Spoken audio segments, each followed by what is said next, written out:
Luto po tayo ng pangtinola guys. Ginisa po natin sa luya, bawang, sibuyas, tapos may patis. Ito. Kumakain rin naman yung anak ko ng tinola. Kaya lang, ito lang yung gulay natin.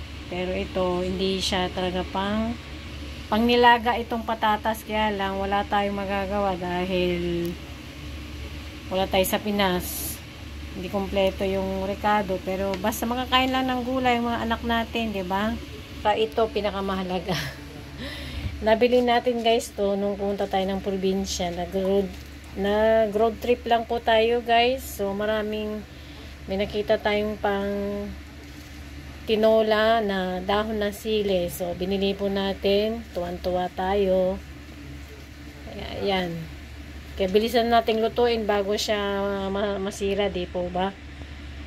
Kaya ayan, bilisan nating lutuin. Guys, ginigisa-gisa natin yan hanggang lumabas yung manti-mantika niya.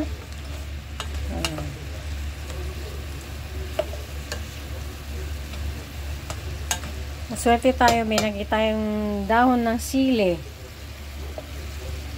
Lagyan na rin natin yung gulay natin. Alam nyo, pang nilaga talaga tong gulay niya eh. Kaya lang, walang magagawa. Tinolang luto siya.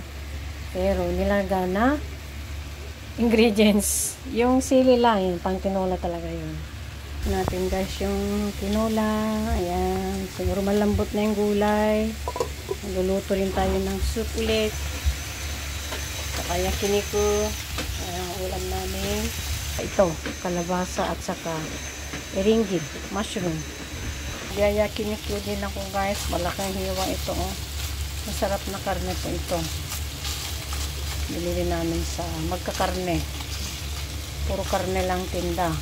Ito sa Japan.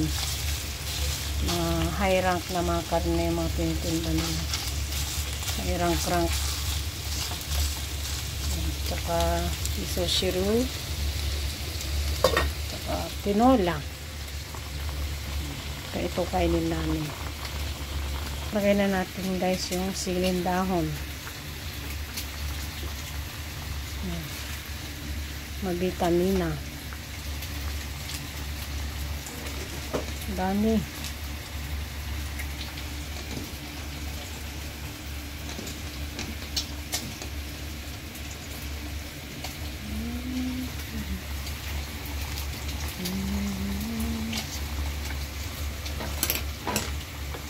Lutuin lang natin guys yung dahon ng sili at okay na guys. Yum. Malamig na rin kasi dito sa Japan, so nagluto-luto na naman tayo ng mga soup. Ayan na rin natin guys ng yakiniku sauce. Gawa pa natin yan.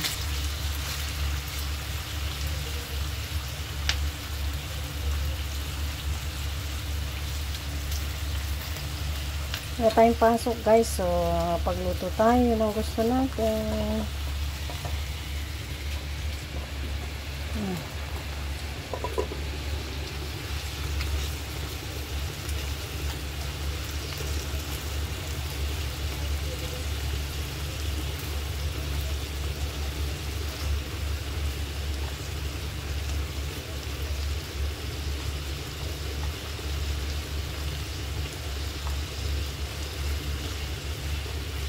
May buto po ito nakapayatin ito.